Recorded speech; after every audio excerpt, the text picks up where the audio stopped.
On cold winter nights, there is nothing more delicious than curling up with cozy, soft sheets from Boll and Branch. They are made with 100% organic cotton and they never disappoint. Make the most of bedtime with Boll and Branch sheets. Get 15% off your first order when you use promo code Beg to Differ at bollandbranch.com. Exclusions apply. See site for details. That's Boll and Branch, BOLLAND, branch.com. Promo code Beg to Differ.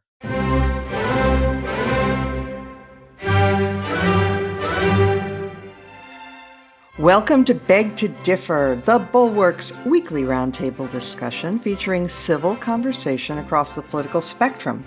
We range from center-left to center-right. I'm Mona Charen, syndicated columnist and policy editor at the Bulwark, and I'm joined by our regulars, Bill Galston of the Brookings Institution and the Wall Street Journal, Linda Chavez of the Niskanen Center, and Damon Linker, who writes the Substack newsletter Eyes on the Right. Our special guest this week is Ken White, former federal prosecutor and currently defense attorney, who also writes a Substack newsletter called The Popehat Report, and who until recently was I think it's fair to say, a Twitter star, a follow that was kind of essential if you were in that world. But Ken, you've resigned from that. Before we get into our first topic, which is going to concern Trump's legal troubles, sort of tour d'horizon, I cannot help but ask the origins of Popehat. What does that come from?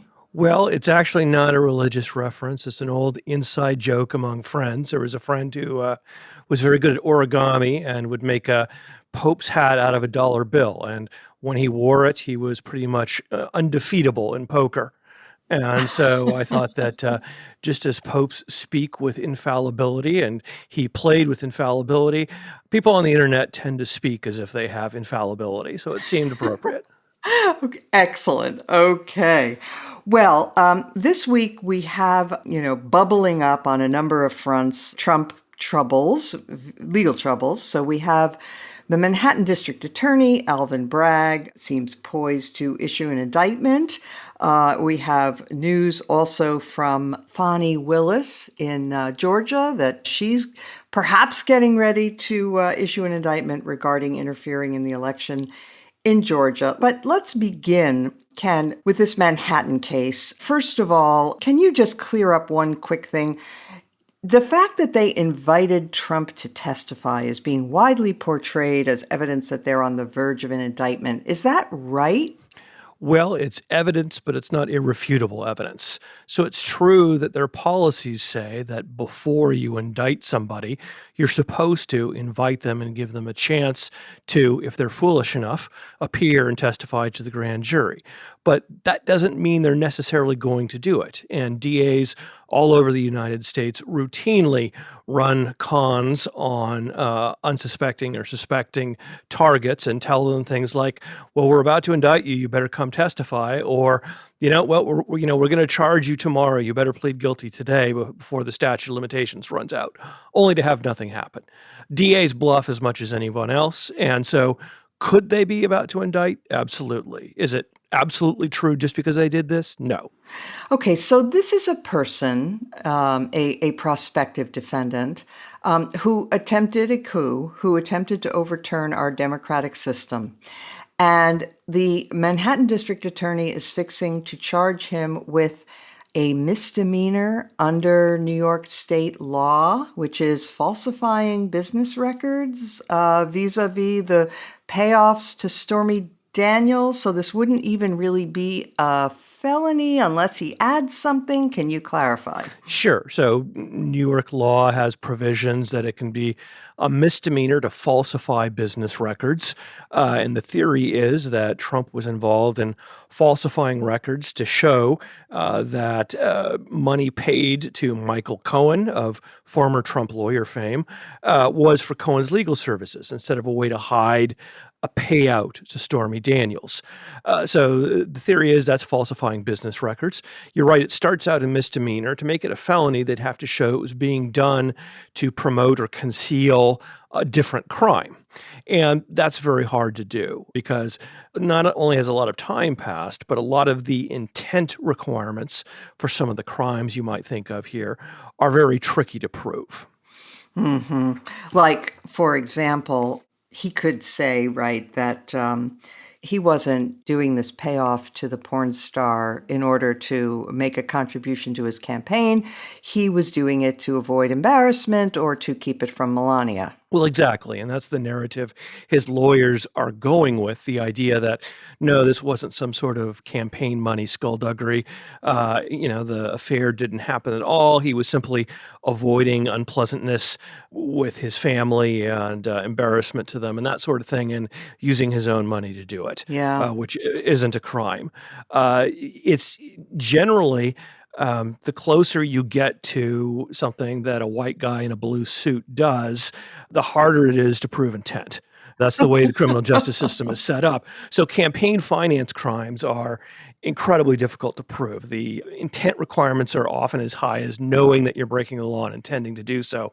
And so it's a very heavy lift. That's why it doesn't get charged a lot. And, it would be very difficult for the DA to prove that felony.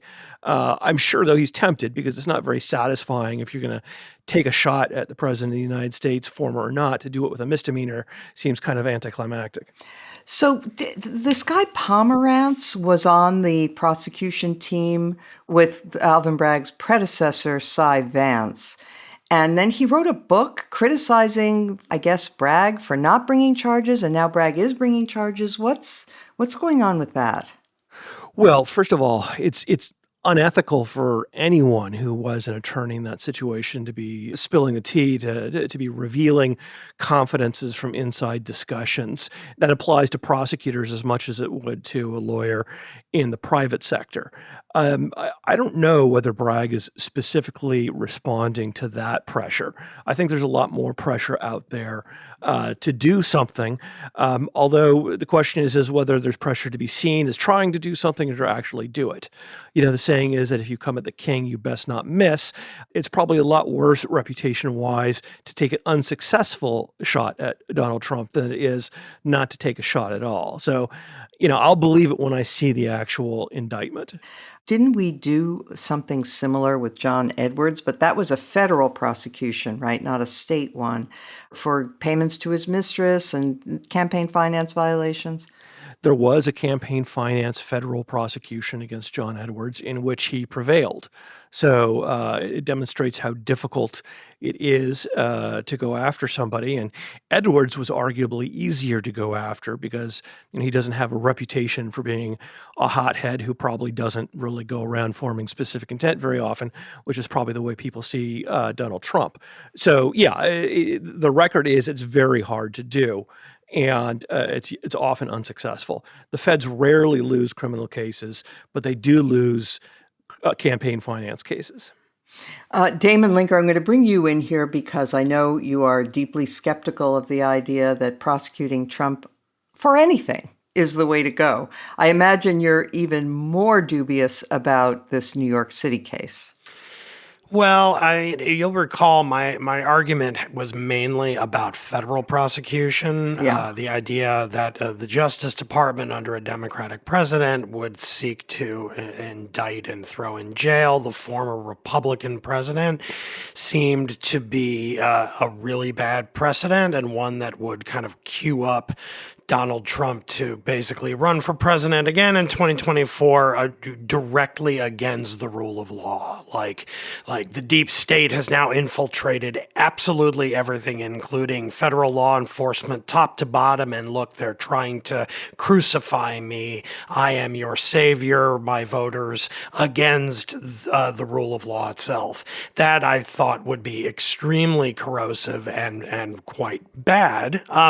Neither of the cases, either the Georgia case or the New York Attorney General's investigation into the Stormy Daniels payoff, rise to that level. I said even at the time that I didn't really have strong opinions about sub-federal prosecution.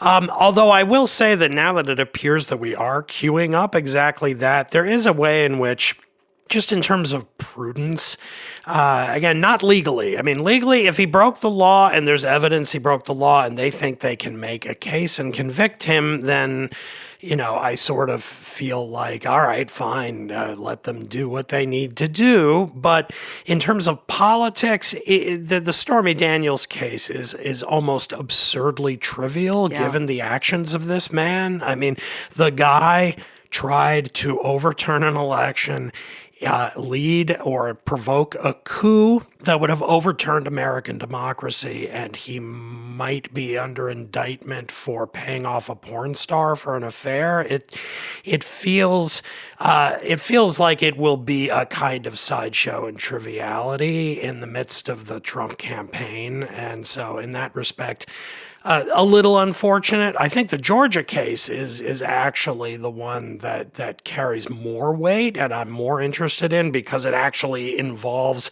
one facet of the self-coup attempt. And, we've read those transcripts, at least parts of them, of what Trump was saying to Raffensperger on the phone, trying to get him to basically falsify the counting of the vote so that Trump would win.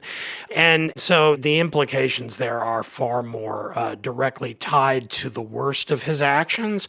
And so that's the one where I, kind of put all these considerations together. It's not the Attorney General of the United States appointed by a Democratic president who is leading the charge, but it's in Georgia, which is at least, a purple state, borderline red state, Republican appointees involved in it, Republican governor. I mean, this is a case that is, I think, road tested to kind of get more traction and be more worthwhile pursuing it. So that's the one I'm a little more interested in. So, Bill Galston, the Atlanta Journal-Constitution reported this week that the special grand jury in that case heard additional evidence, another taped call, which was a Trump call to the then Georgia House Speaker, David Ralston, demanding that he call a special, or asking that he call a special session of the legislature to declare him the winner.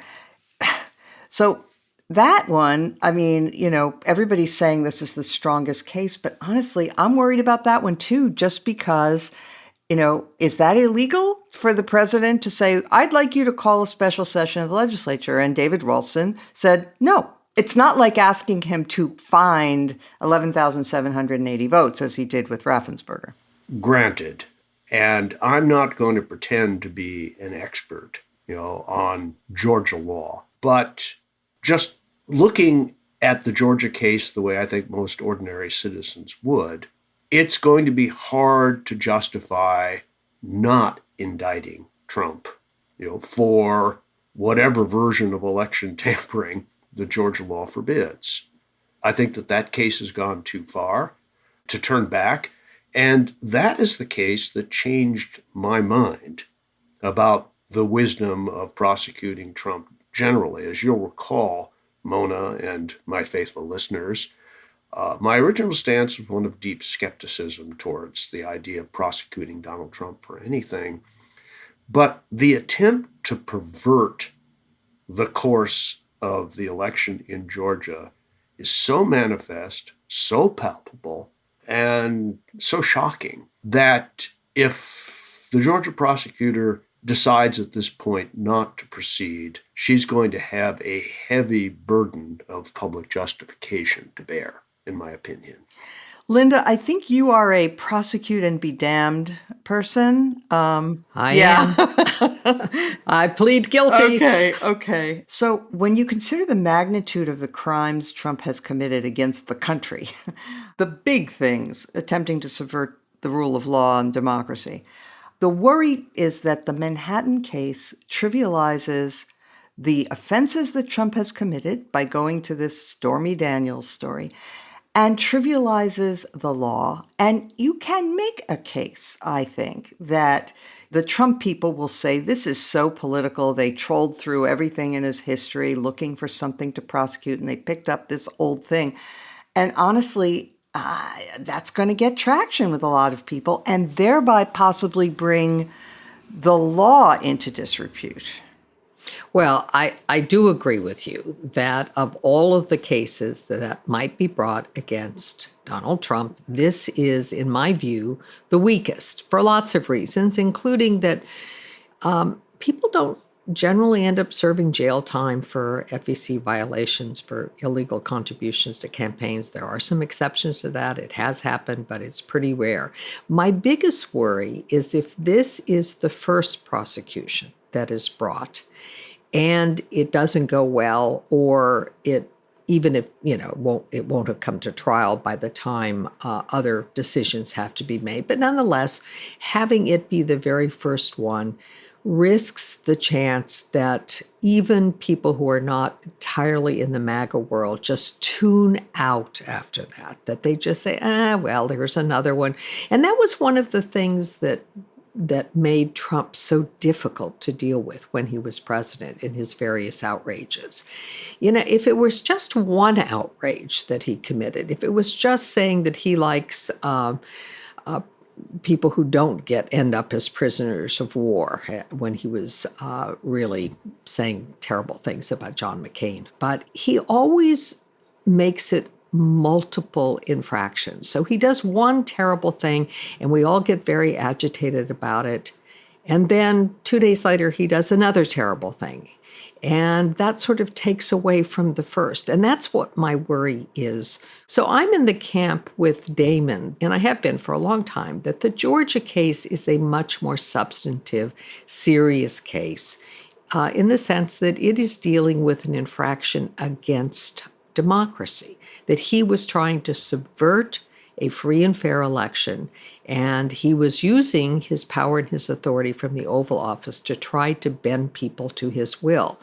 Now, some of the reason we've been hearing more about Fulton County this week is this fact that it turns out there's not just one or two recordings, there are actually 3 recordings, and the last one that's come to light is the one you referred to, where David Ralston received a call, and there is a problem with that. Bonnie Willis is not going to be able to call David Ralston as a witness in the case because he died. And so again, everything that could go right for Donald Trump continues to be able to go right for him. And we are so overwhelmed by the sheer magnitude of the number of offenses that he has committed, the sheer brazenness of his continuing to do terrible things, that ultimately it makes it all seem, instead of more dangerous, less dangerous, even if that sounds counterintuitive. Linda, you may just have described the essence of the Trump genius. Usually when people commit bad acts, they respond by attempting to compensate with good acts. So right. He just says something worse the next day. Something worse. And boy, it's worked well for him. But coming back to you, Ken, so comment on anything you've heard so far if you'd like, but then I also want you to discuss the timing of these cases, because even after indictment, things don't rush along on a lickety-split schedule. Trials take forever. So the idea that we're under some sort of timeline here where Trump will face justice before 2024 at this point seems a little remote, but you please tell us. It does seem remote. And Trump, if he's been successful legally at anything, has been very successful in delaying both civil and criminal litigation consistently. He's been successful in delaying congressional investigations, criminal investigations, civil cases, and those delays wind up having meaningful impact because the political calendar is very different than the litigation calendar. You're used to federal criminal investigations lasting years, but that's not very helpful if your hope is that a federal criminal investigation will have an impact on an election. So you can never really count on anything legal involving Trump hitting and taking effect before any given election or political event you're hoping it will influence. And I think that will continue to be the case.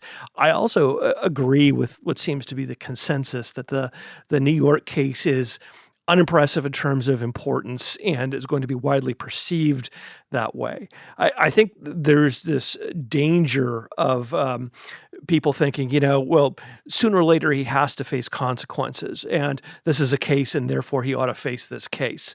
But this isn't a case that the DA would normally charge if it weren't Donald Trump. The DA, like any DA, has limited resources. Normally they would not spend it on whether or not a hush money payment got misclassified 7 years ago.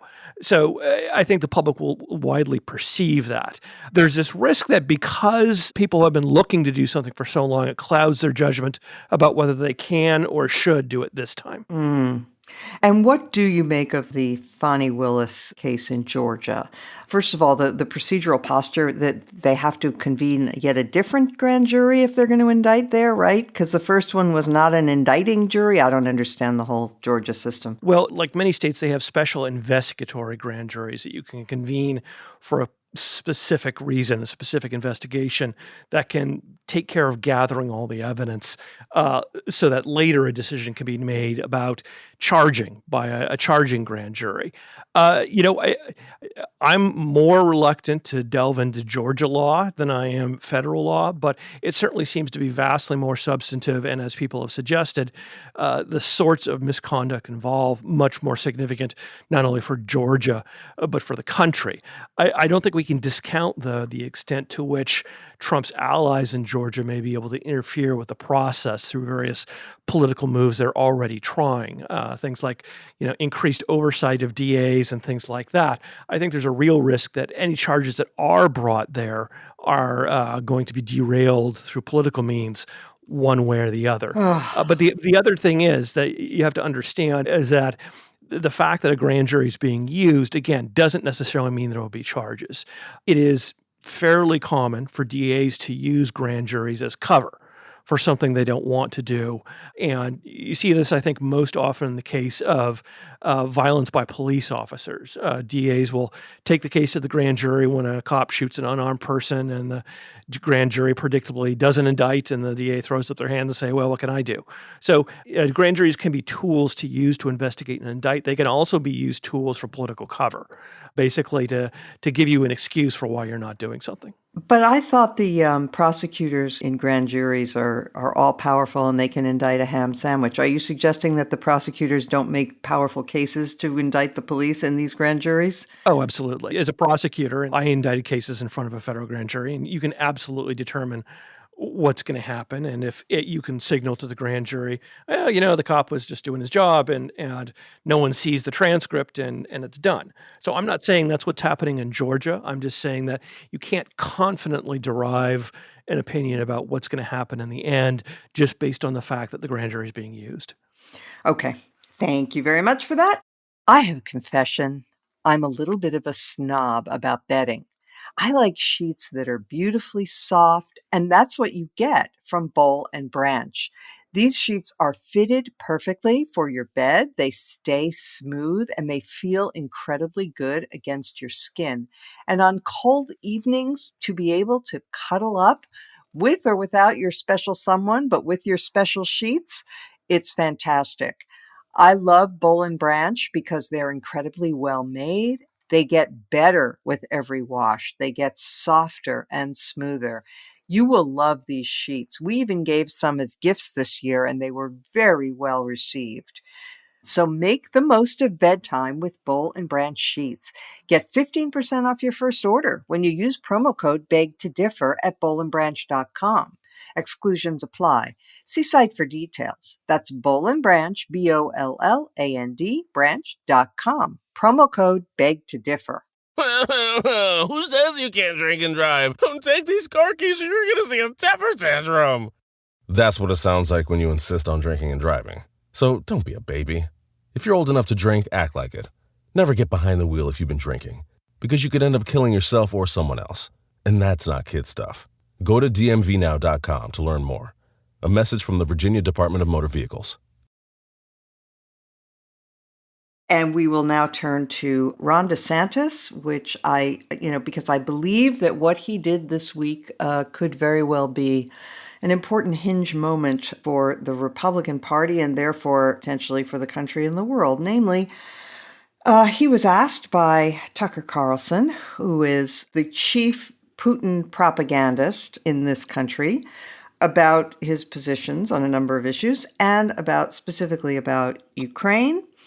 And DeSantis said that while the U.S. has many vital national interests, and he listed securing our borders, addressing the crisis of readiness within our military and other things, and the military power of the Chinese Communist Party, he said getting involved in what he called a territorial dispute between Ukraine and Russia is not one of them. Linda, I'm going to go to you first on this. First of all, calling this a territorial dispute is sort of like saying what Nazi Germany did to Poland in 1939. September 1st was a territorial dispute.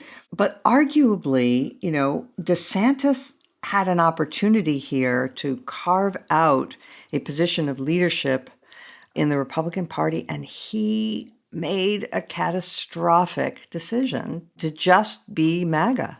Did he? I'm not sure he did, Mona. I wish I could say that it was a catastrophic decision, but I don't know that it's a bad decision on his part because it helps him with the base of the party. I mean, let's just recognize right now that this is not the party of Ronald Reagan anymore. This is not the party that believes in a robust foreign policy and defense posture that includes making sure that we stop aggression when we can before it metastasizes. And, the idea that Ukraine is not central to American interests ignores the fact that Ukraine will only be the first of the countries that Putin will go after. But that is not where the Republican Party is these days. The Republican Party is returning to its old roots, to the roots of isolationism. This was one of the reasons that, people like me were Democrats at one point, is that the Republicans were seen as far more isolationist. And I don't know that it's a mistake for Ron DeSantis. I think it's a horrible thing that he did. I think it shows him to be totally unprincipled because there is actually video out there of him talking about Ukraine and its importance previous times. So he clearly... When Obama was president. When Obama was president, right. He was very unhappy about Russia's move into Crimea. Thought, Obama should have done something about that, which I agree with, by the way. He should have. Maybe we wouldn't be here in this position had Obama acted more forcefully. But this is probably a good thing for him. I am happy to say that Mike Pompeo pushed back, and Pompeo also has ambitions to win the nomination. But I see this as probably a very popular move within the Republican Party. Ken White, one of the things that you heard DeSantis say, and this is something that does bubble up on the right, is that, they want to be really tough on the Chinese, they say. But, by being weak on Ukraine, that would send the exact wrong signal to the Chinese, arguably. I think so. I mean, the Chinese are a major geopolitical foe, and sort of indicating to them that we're not going to defend weaker nations invaded by stronger ones is probably not a way to stand up to them.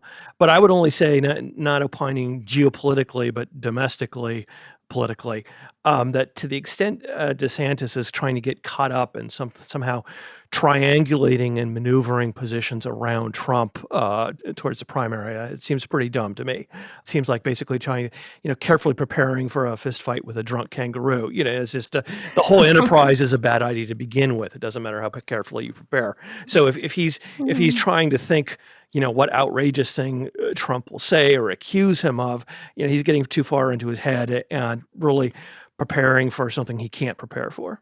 Bill Galston, I'm going to posit that maybe Linda overstated it a little bit, that the Republican Party is now returning to its isolationist roots.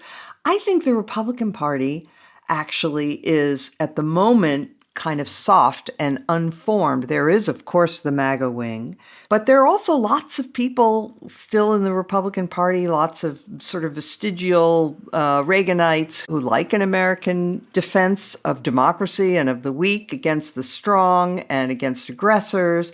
And besides, Ron DeSantis already has the affection of the MAGA wing. They like him. He didn't really need to double down on that. He could have said, listen, Tucker, I agree with you on X, Y, and Z, but you're wrong on Ukraine. This is an important moment for American leadership. This is about the security of the world and the, et cetera. And it's an important part of American leadership to see this through.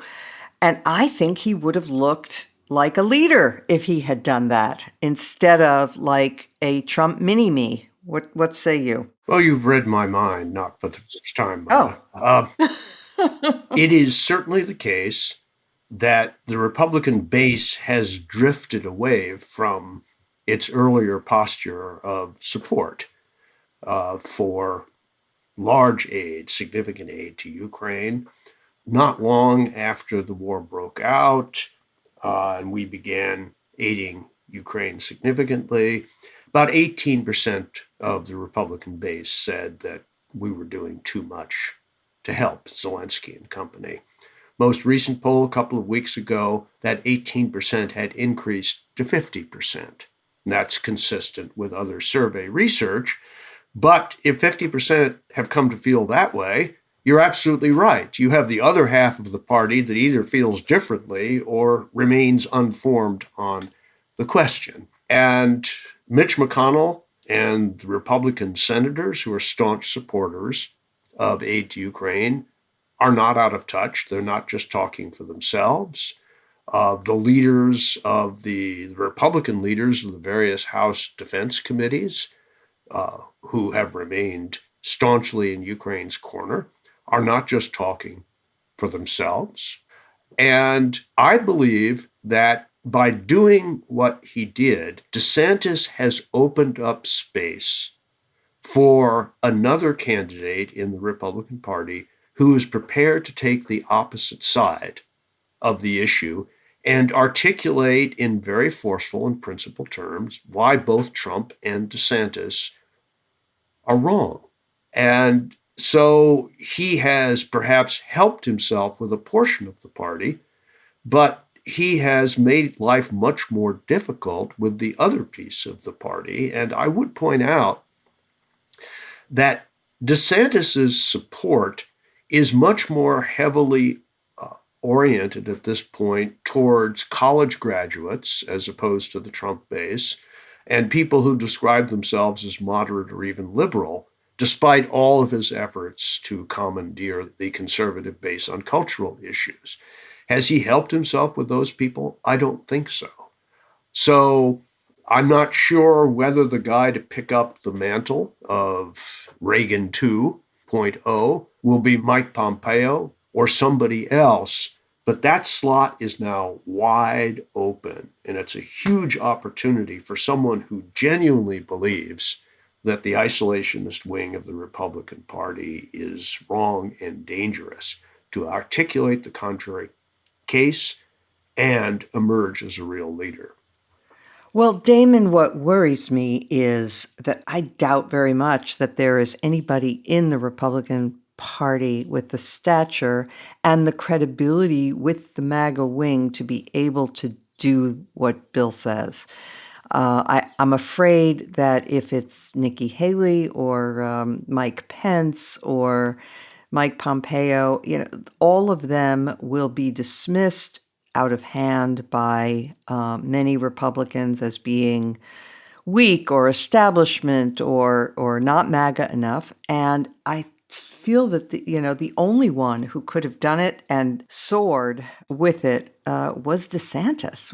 What do you think? Yeah, I do tend to agree. And there's also, of course, it's very, very early. We're like 11 months almost still from voting. But it's also the case that at the moment, Trump and DeSantis are eating up about 75% of the polling points, and the others are taking up the rest. And even at this early date, we have only Haley, but as you noted, if anyone else is going to jump in, it's going to include probably Pence and maybe Pompeo. Then that would be three dividing that much smaller piece of the pie, which means that the wall to climb for the non-isolationist position is going to be very, very steep indeed.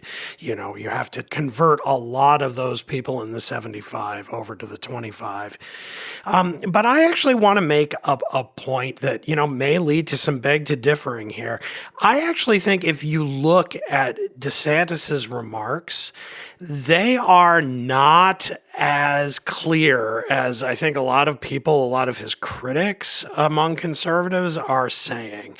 He actually is being very cagey here. In a way, it is very clear he is trying to antagonize the more hawkish wing of the party with lines like the one about how the primary goal should be peace. He doesn't say victory. That's clearly designed to make the more hawkish wing of the party go nuts, and they have predictably gone nuts in response. Very, very upset about it. I understand why. But if you actually parse what he's saying here, when he said the line about how it's not in our vital national interest, what he was saying was, quote, becoming further involved. That does not say being involved at all is not in our national interest. Similarly, among the things he opposed, sending F-16s and long-range missiles. Well, okay, we haven't done either of those things yet. And also regime change, which nobody in the Biden administration is advocating, and even kind of in the broader civil society debate among policy intellectuals, there aren't even that many people really pushing for overthrowing Putin. It's something that's talked about. There is nobody with any power in American government who has that as our stated goal. So if you actually line up the specifics of what DeSantis is supporting here, it's not that different than what Biden is doing. He's definitely leaning in the MAGA direction. He wants to pick up the Trump support, but he's sort of tilting against the direction that Biden is moving, but Biden is also kind of in the middle. He's not directly putting American troops in the battle. He's trying to send weapons to Ukraine so Ukraine can do its own fighting. It's kind of an in-between position between doing nothing, which is, I think, what Trump would like to do, pull out entirely, and the other extreme, which would be American and NATO forces directly intervening in the fight and taking on Russian troops in the war. And so I think DeSantis is trying to both pick up the MAGA support, the more isolationist support, while leaving himself maximal flexibility for later. And given the alignment of forces in the Republican Party, I think that's very shrewd politics. Well, I would just add that it may be shrewd politics, I'm not sure, but it is contributing to shaping opinion within the GOP and having it congeal in a place of hostility toward helping Ukraine that will then have consequences further on and may not let him have the kind of flexibility that he imagines he will have later. I agree with you, and I would want to add, just as a caveat, that the fact that DeSantis put his criticism in terms of vital national interests sort of cues up a perfect response, which I know Linda gestured toward in her response a few minutes ago, which is Biden, once again, needs to do, I think, more even than he is, despite his great speech in Poland and the visit to Kyiv and so forth in the last month or so. Biden, Democrats, and Republicans need to repeatedly make the case for why, in fact, it is in our vital national interest to be there and doing this, and to take on an internal debate that is going on the right, at least among policy intellectuals, about whether actually, and this is, I actually think, where DeSantis is trying to place himself, not in the camp of Trump saying, let's pull out of this, I'll end the war in 24 hours, a ridiculous thing to say. But I think he's placing himself where a writer like, say, Elbridge Colby is placing himself, which is very much not with isolationism, but which is American forces and will are not sufficient to both be as this committed to defending Ukraine and to be preparing for the bigger threat, which is China and Taiwan. And those folks are saying, in the name of being tougher with China and Taiwan, we must back away from defending Ukraine. Now, I don't agree with that at all. I think that's strategically foolish, but it is a serious argument based on national interests. And I think DeSantis wants to sort of be entering that debate on the other side, on the Colby side. And that's, I think, where I would love to hear the kind of the argument go forward from here, rather than sort of lamenting the turn of the GOP toward pure isolationism, which I think Trump still has a corner on that market alone. Yeah. Well, we'll close this discussion by recalling a tweet. It said, Ron DeSantis, tough on drag queens, soft on Putin. There have been a lot of things like that. Actually, Bill Kristol has a good tweet this morning saying, you've got a Democratic president taking on Putin and then the leading Republican who only wants to fight Mickey Mouse. Yeah, exactly. Oh, great. The Bulwark Podcast focuses on political analysis and reporting without partisan loyalties. I always try to separate the hype from the reality, but this is a big deal.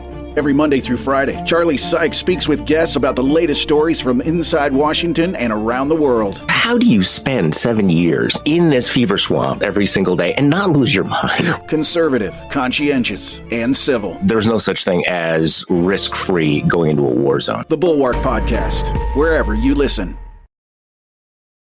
Let us turn to a free speech matter in our roiling culture wars. We had several new episodes in the past few weeks, and one of them concerned an appearance at the Stanford Law School by a sitting federal judge, Kyle Duncan. He was invited by the Stanford Law School's Federalist Society, and it turned into a debacle. He was shouted down. He was subjected to vile, vulgar sniping from a large group of protesters who mobbed the event.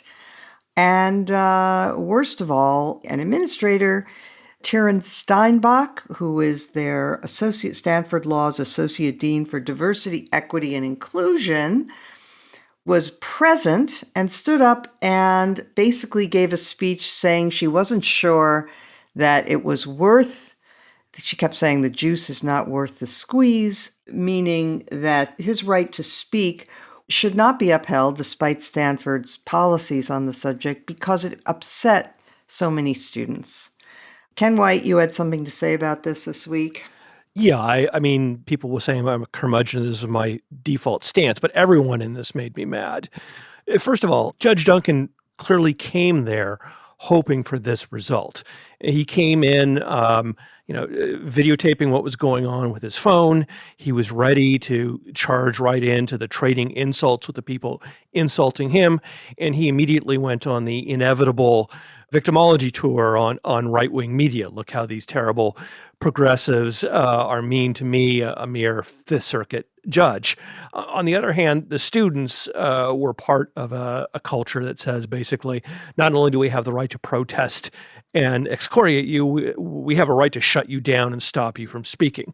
We decide who talks and who listens here. So, and the administration, again, the sentiment described was completely unsuitable for a university. It was basically, if you say things that upset people, then we shouldn't have you talk.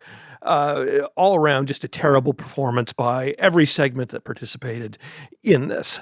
And by the way, Ken, I mean, these are going to be the leading attorneys in the country. They're graduating from Stanford Law. I mean, aren't they supposed to be able to engage in argument rather than shouting people down? Well, yes. I mean, their point, and it's fair, would be that you can protest a lot of different ways, and that when you're protesting someone with an immense amount of power, like a federal appellate judge, you may use rough, attention-seeking language. And sort of the notion that we're going to sit down and have this platonic dialogue with a judge is not necessarily realistic. On the other hand, when you take that the step further to say, and therefore, we're not even going to let them talk. We don't think that people who say things we don't like should be allowed to talk. Well, I don't have any respect for that. They're going beyond the reasonable, which is that they're going to find ways to protest and express themselves that are effective in getting their point across, to saying the other person doesn't have a right to get their point across. Yeah, this keeps happening, Bill. The law school's dean did later apologize to Judge Duncan, though I don't think she apologized to the Federalist Society students, who probably deserved an apology as well, since it was their event. And intolerance of dissent is very much present on both sides. I mean, we have seen Ron DeSantis attempting to pass laws saying that you cannot discuss certain things in universities in Florida, that's being challenged as unconstitutional, which it plainly is. So there is a threat. Now, some people say, well, look, yeah, you can have some bad behavior by students and by people on Twitter, though, Bill, I know you're not on Twitter. But, that's not the same. It's much worse when it comes from the state, because the state is more powerful. Do you agree with that argument? The state shouldn't be using its power to suppress speech, but neither should the students. And if I look at the prospects of long-term harm to the system, I'm not prepared to downplay the significance of what's going on at premier institutions of higher learning around the country.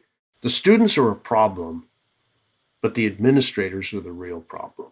If there were administrators with spines who were prepared to articulate the principles on which universities stand or fall, and certainly law schools stand or fall, we wouldn't be having this epidemic. So what you have in many cases, most cases, I would say, is the middle management of universities and places like law schools who are entirely committed to the principles on the basis of which students are allowed to shout down people they don't agree with. And then senior administrators like law school deans and university presidents who are unwilling to use their authority to restore order and principle in their domains.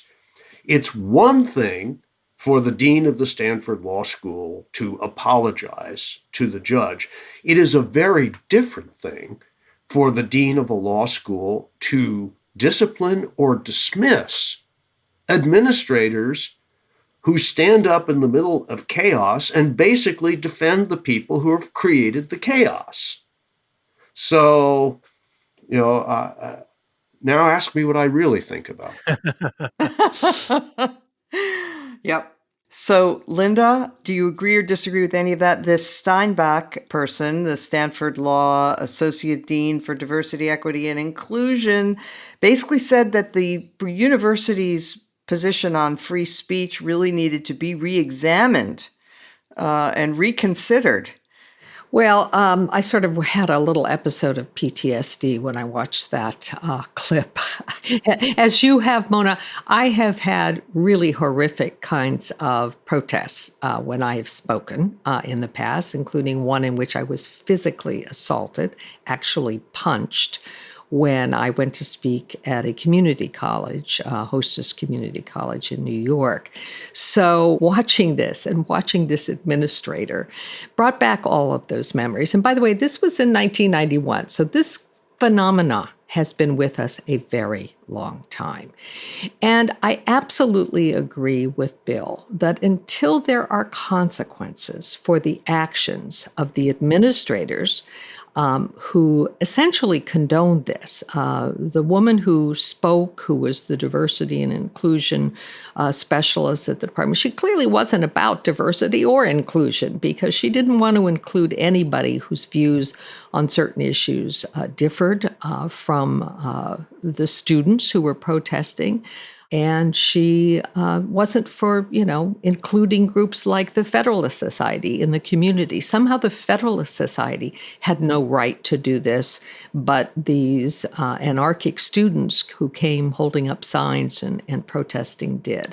But until administrators start saying, look, we believe in free speech, and we believe in it so much that if you interfere with a speaker, if you prevent someone from being able to speak his or her mind, then you are the person who's going to be removed. We're not going to punish the speaker. We're going to punish you.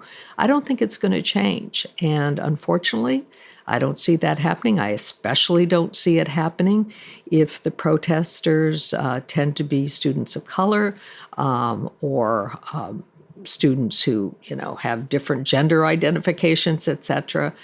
If they are the coddled group on campus, I don't see administrators standing up to this. And I think it's really a danger. It's a danger to our education system. Damon, in line with what Ken was saying about, the behavior of the judge who was, he says came loaded for bear, without commenting on that, because I don't know whether he did or not. But I did write a piece this week about Amy Wax, who is a professor of law at an East Coast university, University of Pennsylvania. And she is a fairly obnoxious figure who almost cries out for cancellation. She seems to be courting it so that she can then be a martyr. And she says outrageous, terrible things. But she has tenure. And I argued that, look, what she says is awful, but don't punish her speech. Refute it, debate her, because the danger of eroding the norms that Linda just talked about is very real. Oh, Amy Wax. I mean, I have ties to Penn. My wife teaches there. I might be teaching there in the fall. So it's a little awkward for me, but I don't really mind. It's fine. I mean, she's a tough case because it is tenure. Tenure should be inviolable as a kind of...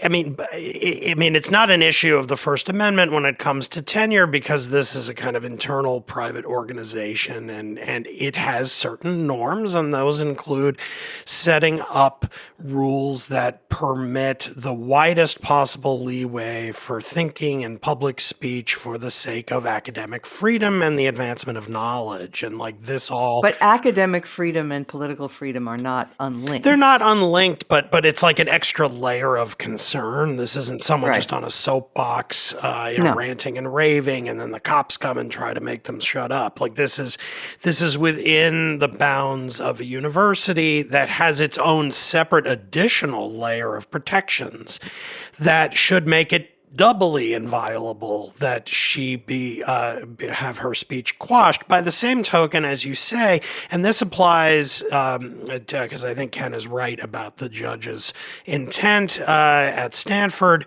the right now has internalized a sort of jujitsu effort to always provoke maximal outrage on the left for the sake of advancing its own profile on its own side. So you sort of want to be the victim of woke student excesses so that you can then present yourself as a martyr and advance the hatred of the other side among your allies. It's really toxic. And Wax definitely contributes to this. I mean, she basically only speaks and writes now for right-wing outlets, deliberately tries to be as provocative and even insulting and frankly pretty stupid in the things she says. Like, just sort of, she sounds like a cranky person, like ranting and raving Archie Bunker style about, the culture and the kids these days. And there's really no empirical basis for what she says. She just sort of throws numbers and figures around without any kind of rigorous basis. Immigrants litter more. Exactly. Like I saw some Asian lady dumped her trash on the street. See, they're bad citizens. It's really low level stuff. And so if I were in a position of authority at the University of Pennsylvania, I would not try to get rid of her tenure and fire her. I would tell her in private, look, you have tenure. We're not going to get rid of you, but you will not ever teach a course that is required. You will be teaching the minimum amount that is allowable for your salary grade. You will never be promoted to full professor. You will receive the minimum raise per year as long as your only contributions to, quote, scholarship are going on right-wing programs and In the exactly. sub-basement. You will have the least, yes. In every way short of firing, you should be informed that your career here is at a standstill. You're contributing nothing to the advancement of the law school. And that's, I think, that it should end there, because she's not going to be able to file a lawsuit against the law school for having an unpleasant office. And she's not going to be able to be the martyr she clearly craves to be. So that's how I would approach it if I had any power, which, let me be very clear, I do not. Okay. We're running long, but I think we would be derelict if we did not at least mention the banking crisis of this week. And Bill Galston, I'm just going to ask you to quickly recap some of the points that you made in your column this week and anything else that you wanted to add. I think the facts of the case are pretty well known at this point. Silicon Valley Bank, hereinafter SVB, violated Banking 101 in all sorts of ways and ended up going under. And this evoked a reaction by the federal government, which some have characterized quite plausibly as guaranteeing deposits of whatever amount, despite the fact that the FDIC limit is $250,000 per person, $500,000 for married couples. But clearly the Fed and the Biden administration and others felt that there was no choice, that the alternative was insecurity throughout the financial system and the possibility of that insecurity spreading across national borders, which regrettably is now happening.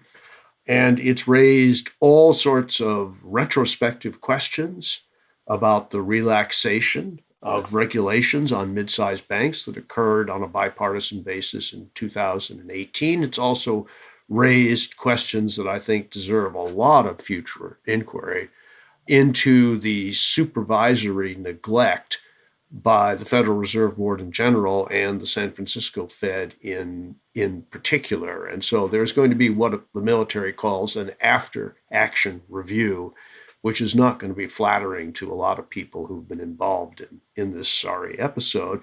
It also points out, I think, something deep about the current economic situation, and that is that the Fed's war on inflation is a double-edged sword because it inevitably reduces the value of the assets that banks hold that secure its capital so that they can meet their obligations when depositors want their money. And you can't have it both ways, unfortunately. And so the Fed has now received a message which it is processing to the effect that it better slow down its fight on inflation because to continue at the previous pace would be to weaken the U.S. financial system further. I have no idea of how they're going to balance the equities there, but there's no way of spinning this as good news. It's one further problem for economic regulators and policymakers on top of all the other problems that they're now wrestling with. Indeed. Anybody who thinks that the job of the Fed is easy or straightforward, I think got a different lesson this week. I mean, obviously you have to raise interest rates to fight inflation, but then whoops, then the U.S. Treasury bonds lose value, and that can implicate the banking system. And wow, I am glad that I don't have to make these decisions. But anyway, okay, thanks, Bill. All right, with that, we will now turn to our final segment, highlight or lowlight of the week. Linda Chavez. Well, I'm actually going to be looking into a crystal ball because the article I'm going to talk about has not quite appeared, but there has been a little snippet that I will point to.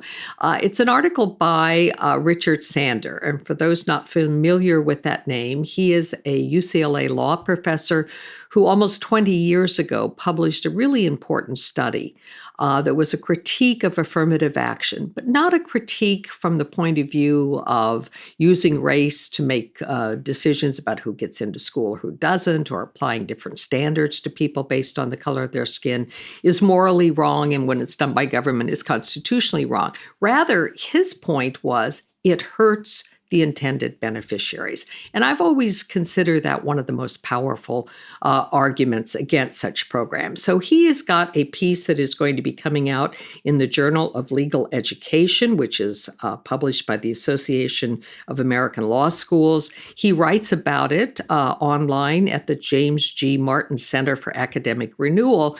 And he's got a new study of 6,500 students at 4 different schools, law schools. And what he attempts to do is to point out that when you are admitted with lower LSAT scores and lower grade point averages to a school that you are not able to compete with students who are majority students or with students who get in the normal way, the chances are you are not going to do well. And in fact, there's a huge effect in terms of dropout rate. There is a even more significant effect of students who go all the way through law school, assume a whole lot of debt in some cases, and then cannot pass the bar exam. And what Professor Sander did was to go back and look at the data for the 6,500 students. And what he determined was that the gap in passing rates for the bar exam, which Blacks and Latinos fail at a much higher rate, could entirely be explained by the fact that they attended schools for which they were not prepared. And he was able to determine that about 2/3 to 3/4 of the gap in pass rates between Blacks and whites was explained by this mismatch, and about half of the gap between whites and Latino students. So it's an important study. It should get some attention.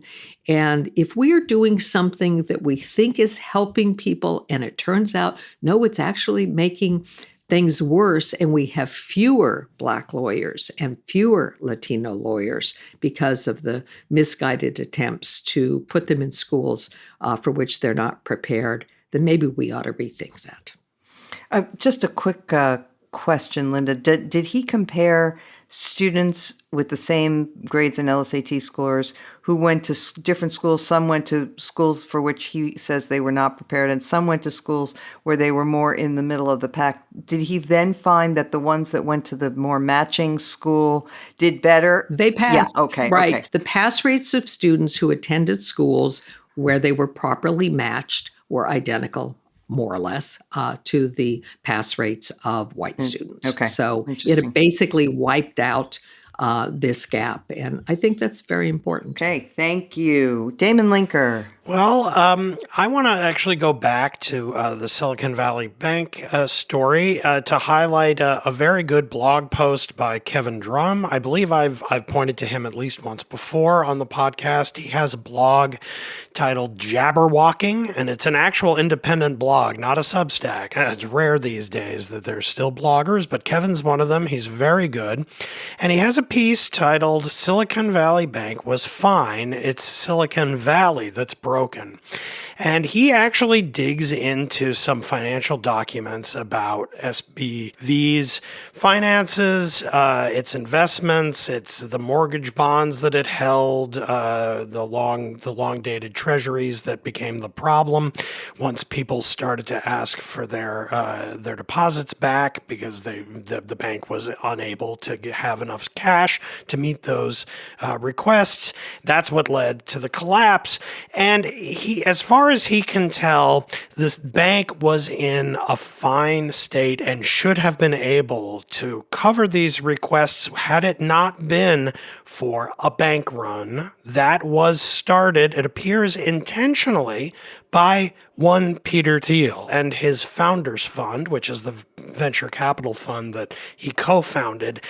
They are the ones that sent out messages to people they invest with and said, get out of SVP, before there was any evidence that there was a major problem with them covering the deposits. And that is why the bank collapsed. And really, very few banks could survive a concerted effort to have a bank run. Once it stops, it becomes a self-fulfilling prophecy, because then others become scared and they want to pull their money out too, and then the game is over.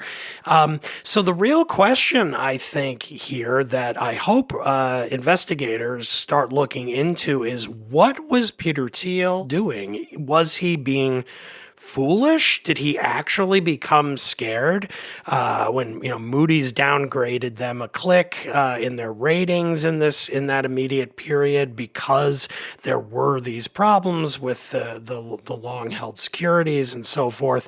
But that was totally appropriate to the situation and should not have been judged any kind of catastrophic threat. So did he totally misread that and start this by mistake?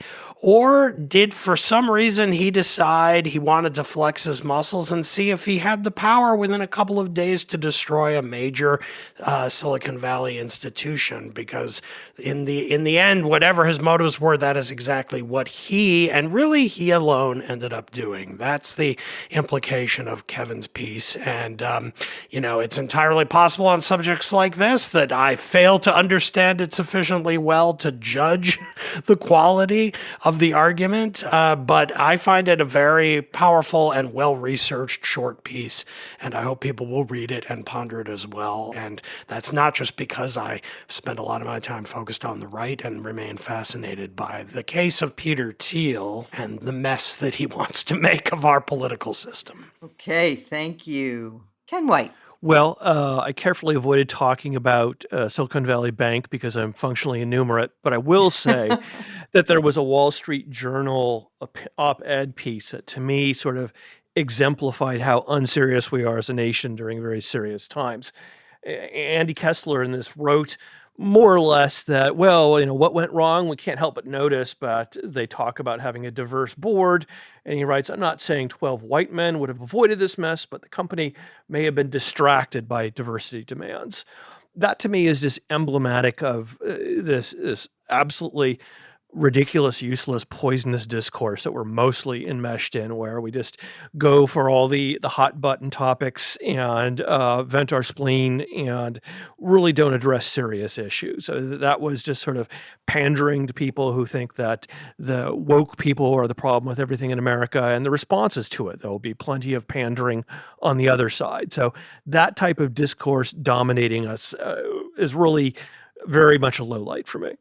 Thank you. By the way, there was also some reporting by Judd Legum and others showing that the data on which some people on the right were basing this claim of wokeness about the Silicon Valley Bank were actually false. So people can look that up too. Okay, Bill Galston. Well, as far as this woke bank business goes. It's just one more vindication of the old maxim that if all you have is a hammer, everything looks like a nail. I mean, it's Yes. just preposterous. I'm going to abandon my previous lowlight and simply say for the record that I don't think Kevin Drum is right. And I'm not saying that simply because I have a native informant, namely my son, the founder of 2 venture capital funds, and most of his investments were firms that were themselves holding substantial assets in SVB. I'm not just saying that Drum is almost certainly wrong because of that, but also because the crucial question is the ratio of insured to uninsured assets among the depositors. And Silicon Valley Bank was way out at the right tail in the percentage of its deposits that were not covered by FDIC insurance. And so if you're a small firm that has managed to raise, let's say, $1.5 million to get you through the first 18 months of an early start, and only 250,000 of that is protected, then you're not in the same situation as a bank where you have 80 or 85 or even 90% of the deposits under the FDIC ceiling. So SVB's depositor portfolio was homogeneous in a dangerous way. And that is what made the run on the bank inevitable. And I really think that we have to be very, very cautious of efforts at false originality in the understanding of this effort. I yield to no one in my loathing for Peter Thiel, but I think it was the basic structure of the situation and not the intention of any one man that brought this about. Okay. Ken White says he's enumerate. I have to join his confession. And I would also just say that what I know about banking was summed up for me many years ago by a banker who said, well, we borrow at 2, we lend at 3, we're on the golf course by 4. But okay, I would like to draw attention to 2 pieces, somewhat different perspectives, but on the same subject. Namely, a look back 20 years on the Iraq War. One piece appeared on the Substack The Liberal Patriot, and it's by Peter Jewell. And it's a highly, highly critical piece saying that it was, really a catastrophe for the United States and the world that we entered upon this misguided adventure in Iraq, and he makes that case. And then David Frum has a piece in The Atlantic, The Iraq War Reconsidered, and David says that while it was clearly a grave and costly error, and he pleads guilty to having been one of the people who was enthusiastic about it at the time, he does say that the picture is mixed, but it's important to go back and learn the right lessons. And one thing that I would just add is that it is easy to forget, when you rewrite history, how bipartisan many of our national mistakes are, right? I mean, it's hard to do huge things with just one party. And the fact is that Democrats and Republicans were both very spooked by 9/11 and very spooked by the prospect, or what we convinced ourselves was the high likelihood of terrorists getting nuclear weapons. And so, both Democrats and Republicans allowed ourselves to be led into a very terrible mistake in the Iraq War. Anyway, both pieces have lots of interesting observations, and it is important to look back and consider lessons learned and remember the dangers of groupthink. With that, I would like to thank our guest, Ken White, aka Popehat, and I want to thank our producer, Katie Cooper. I want to thank our sound engineer, Jonathan Siri, And of course, I want to thank our wonderful listeners, and I would thank you even more if you would rate and review us on whatever platform you are getting this podcast, because it does help tremendously. Besides, we go and read the comments. So please comment, rate, review, and we will return next week as every week. We're all juggling life, a career, and trying to build a little bit of wealth. The Brown Ambition podcast with host Mandy and Tiffany the Budgetnista can help. Brandy and I are the same age. So she came out, she really popularized natural hair via braids. And so all of us had braids. It's written into dress codes in like schools and even some workplaces where braids, locks are not considered appropriate. It needs to be like written into the law. You cannot discriminate against us for our hair. Brown Ambition. Wherever you listen.